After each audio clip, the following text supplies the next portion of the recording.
ఆంధ్రప్రదేశ్ రాష్ట్రంలో ఒక జంగిల్ రాజ్ని, గోండా రాజ్ని, మాఫియాని నడుపుతా ఉన్న సందర్భాలు ఇవాళ కనబడతా ఉన్నాయి. ఇవాళ నిన్న అంబటి రాంబాబు గారి ఇంటి పైన దాడి చేయడంతో పాటు వేల మంది తెలుగుదేశం గోండాలు ఆయన పైన హత్యా ప్రయత్నం చేశారు. నిన్న నిజంగానే గనక వైఎస్ఆర్ కాంగ్రెస్ పార్టీ కార్యకర్తలు ఒక వలయంలో కాయకపోతే నిన్న నేరుగా ఆయన హత్య జరిగే కార్యక్రమం జరిగేది. ఇవాళ జోగి రమేష్ ఇంటి పైన పెట్రోల్ బాంబులు తీసుకుని వెళ్ళి దాడి చేసే కార్యక్రమం చేశారు. మొత్తం ఇల్లును తగలబెట్టారు. నిజంగా పోలీస్ వ్యవస్థ ఏం చేస్తా ఉంది, పోలీస్ యంత్రాంగం ఏం చేస్తా ఉంది, వాళ్ళ ఇంటెలిజెన్స్ ఏమైపోయింది అంటే ఇక్కడ కేవలం ఏంటంటే ప్రభుత్వ పెద్దలు కనుసన్నల్లో జరుగుతుందనేది అనుమానం కలుగుతా ఉంది. ఎందుకు చేతనంటే నిన్నటికి నిన్న వేల మంది తెలుగుదేశం గూండాలు ఒక చోట పోగయ్యి అక్కడికి వెళ్ళాలేనంటే ఇంటెలిజెన్స్ ఉంటుంది కదా, వీళ్ళు కంట్రోల్ చేయలేరండి.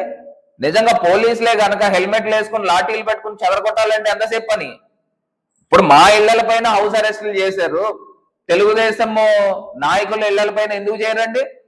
అంటే ఇవాళ ఇది కేవలం ఏంటంటే ఒక ప్రభుత్వము పెద్దల యొక్క అండదండలతో జరుగుతూ ఉన్నాయి. ఇవాళ డైవర్షన్ పాలిటిక్స్ జరుగుతూ ఉన్నాయి.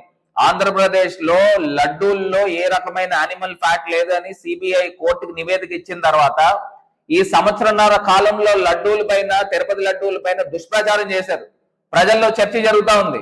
దాన్ని ఏదో రకంగా డైవర్ట్ చేయడానికి ఒక మాజీ మంత్రులు ఇళ్ల పైన దాడులు చేస్తూ ఉన్నారు. నిన్నటికి నిన్న కాపు కులస్తుడు, కాపు రిప్రజెంటేటివ్, ఆయన మంత్రిగా పనిచేశాడు, ఆయన ఇంటి పైన దాడి జరిగింది.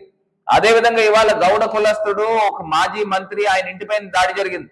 ఒక మేజర్ కులాలకి సంబంధించిన లీడర్స్ పైన దాడులు చేస్తూ ఉంటే అసలు చంద్రబాబు నాయుడు గారు అసలు ప్రభుత్వంలో ఆయన ముఖ్యమంత్రి కింద వ్యవహరిస్తున్నారా అని అనుమానం కలుగుతా ఉంది. ఇవాళ కేంద్ర హోంమంత్రి కూడా నివేదిక తెప్పించుకోండి, ఆంధ్రప్రదేశ్ లో కేవలం ప్రభుత్వ పెద్దలు ప్రేరేపణతో జరుగుతా ఉంది. కేంద్ర ఇంటెలిజెన్స్ అదే విధంగా కేంద్ర బలగాలు ఆంధ్రప్రదేశ్ లో వచ్చి రక్షణ కల్పించాల్సిన అవసరం ఉంది. అదే విధంగా కేంద్ర ప్రభుత్వం కూడా పూర్తి స్థాయిగా నివేదిక తెప్పించుకుని ఇక్కడ ఉన్న చంద్రబాబు నాయుడు గారు, నారా లోకేష్ వాళ్ళ యొక్క ప్రేరణతో జరుగుతుందనేది పూర్తి స్థాయిగా అర్థమవుతా ఉంది. ఇవాళ ఎట్టి పరిస్థితులు ఇది ఒప్పుకునేది లేదు. ఇవాళ మీరు కంట్రోల్ చేయాల్సిన బాధ్యత మీది. ఇవాళ నేను డిబేట్స్ లో కూడా మాట్లాడుతూ ఉంటే నిన్న లోకేష్ కి కొవ్వు గురించి మరి అలా మాట్లాడచ్చా, మరి కార్యకర్తలు అందరూ దాడి చేస్తే మేమేం చేస్తామని అక్కడ తెలుగుదేశం పెద్దలు మాట్లాడుతూ ఉన్నారు. అంటే ఇది ఏ రకంగా జరుగుతా ఉన్నది అనేది అర్థం చేసుకోమని ఇవాళ రాష్ట్ర ప్రజలను కూడా గమనించమని కోరుతా ఉన్నాం.